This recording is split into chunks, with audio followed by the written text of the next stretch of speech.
2015.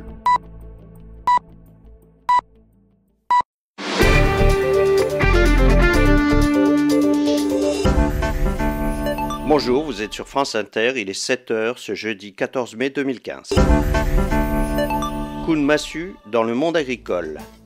L'information est tombée ce matin, le Conseil des ministres de l'Union européenne a tranché.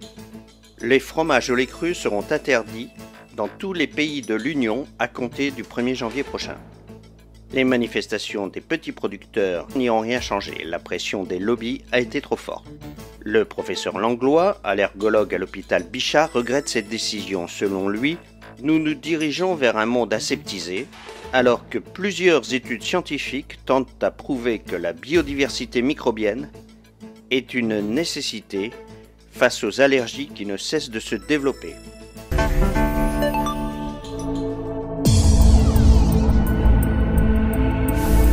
Rome, 2025. Depuis les décrets de janvier 2020 réduisant à 3 les variétés de tomates autorisées, la culture s'est considérablement mécanisée. C'est un légume calibré et formaté qui est cueilli en début de coloration et terminera son mûrissement dans les chambres de la grande distribution. Les petits producteurs ont disparu après l'interdiction d'utiliser les graines anciennes non inscrites au catalogue officiel. La société Fernetto, leader européen de la tomate, affiche des bénéfices records, mais les mamas se désespèrent, les coulis sont trop sucrés et non plus les goûts d'autrefois.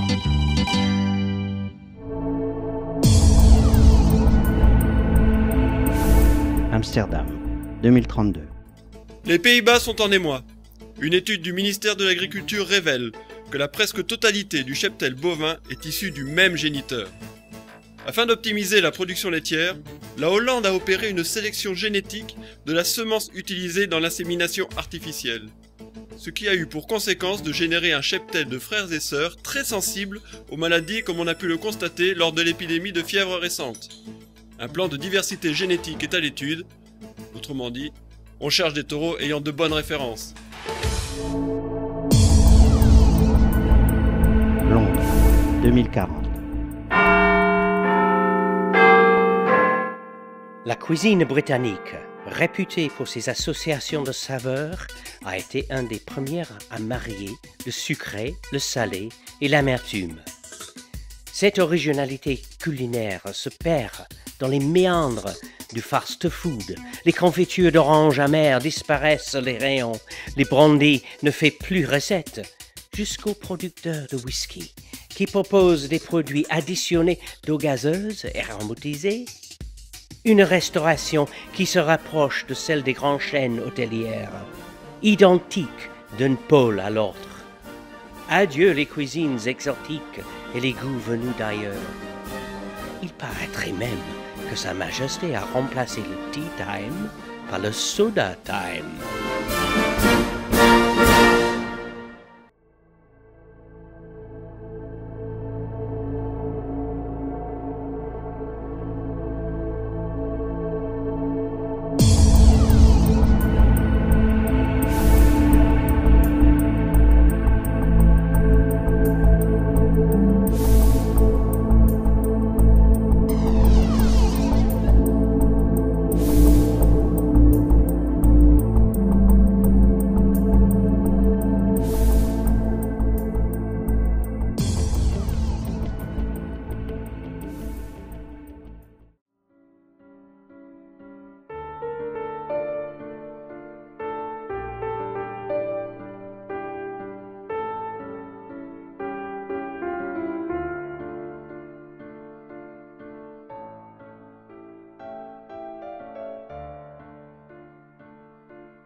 promener avec toi.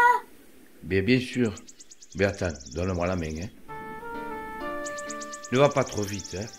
Tu sais, je suis vieux maintenant et je peux pas courir. Où on va, grand-père? On pourrait aller sur la serre. Écoute, en haut, il y a une belle vue.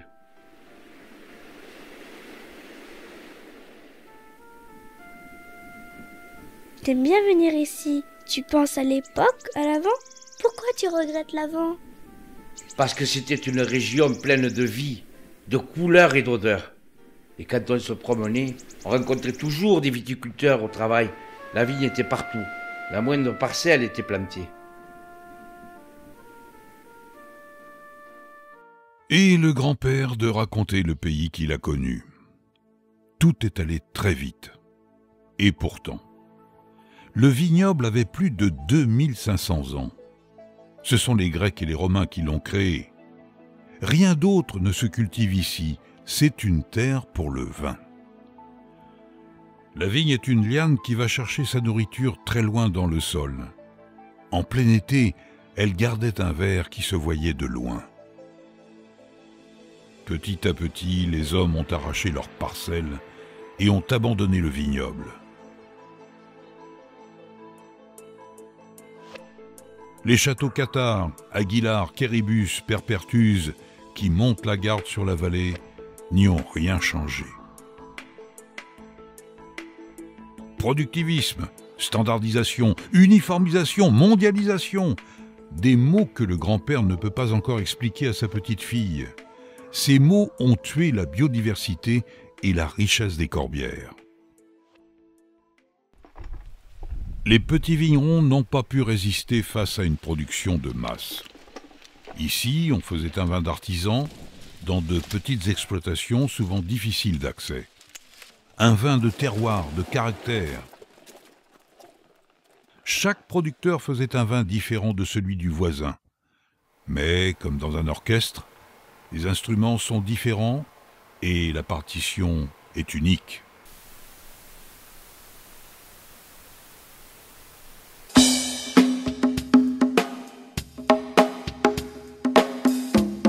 Très vite, la terre n'étant plus travaillée par la main de l'homme, un équilibre vieux de plusieurs millénaires s'est rompu. Beaucoup d'animaux ont été chassés par d'autres qui ont proliféré.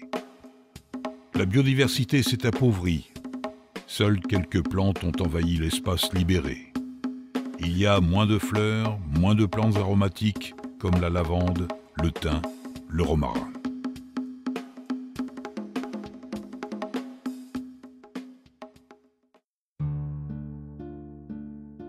Tu faisais le vin toi aussi? Tu sais, tout le monde travaillait la vigne, et toute l'année. L'hiver, il y avait les labours. Avec le tracteur? Ben oui, bien sûr, avec le tracteur. Tu aimes bien ça, toi, le tracteur, hein? Et puis après le tracteur, c'était la taille jusqu'à fin mars. Au printemps, la magie de l'éclosion des premiers bourgeons. Puis la fleur qui pousse très vite laisse place à la grappe. Et tous ces petits raisins qui vont grossir, prendre la couleur et mûrir. Et on les mangeait? Pour sûr que les pitchouns comme toi s'amusaient à chaparder quelques raisins. Mais c'était pas pour manger, mais pour faire du vin. Tu regrettes l'avant, papy? Ben oui, ma petite, j'aurais bien aimé que tu connaisses cela. On n'a pas su préserver cette richesse et te la transmettre. On croyait que c'était pas possible, que rien ne changerait ici, que c'était éternel.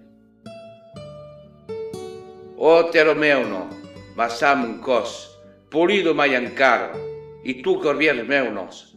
Después l'antiquitat, la viña vidos, l'homme et l'obi, te cantaran perdannados, y sai que ben per l'eternità.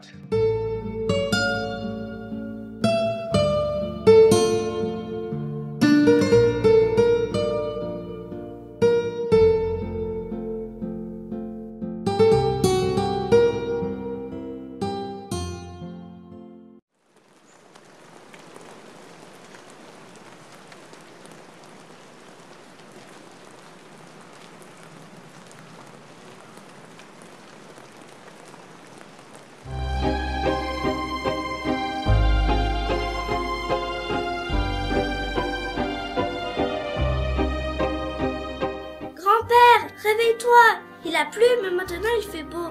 Tu viens, on va se promener. Oh, tu as bien fait de me réveiller, petite, car je faisais un rêve. Hein. Non, pas un rêve, un cauchemar. C'est quoi un cauchemar, grand-père? Ben, tu sais, un cauchemar, c'est un mauvais rêve. Hein. Quand tu rêves des choses que tu veux pas que ça arrive. Mais c'est fini tout ça. Hein. On va en profiter et admirer nos corbières. Les plantes ont reçu un peu d'eau et elles nous font la fête. Regarde ces couleurs, c'est pas magnifique? Hein.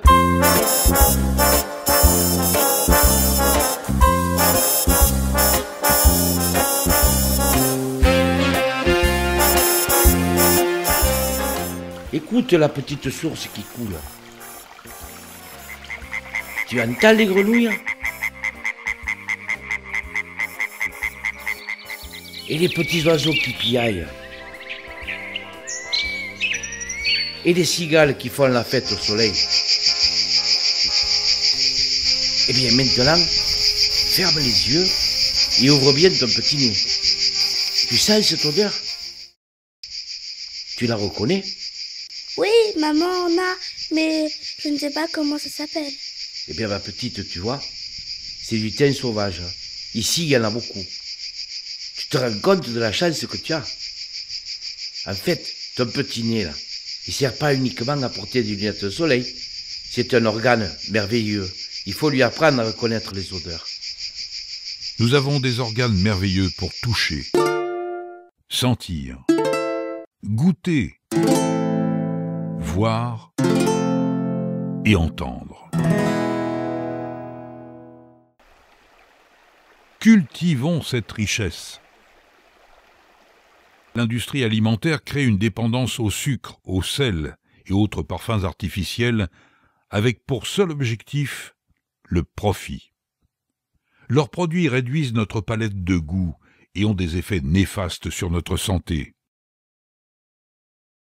À l'inverse, nos produits artisanaux ont attiré la curiosité du monde entier.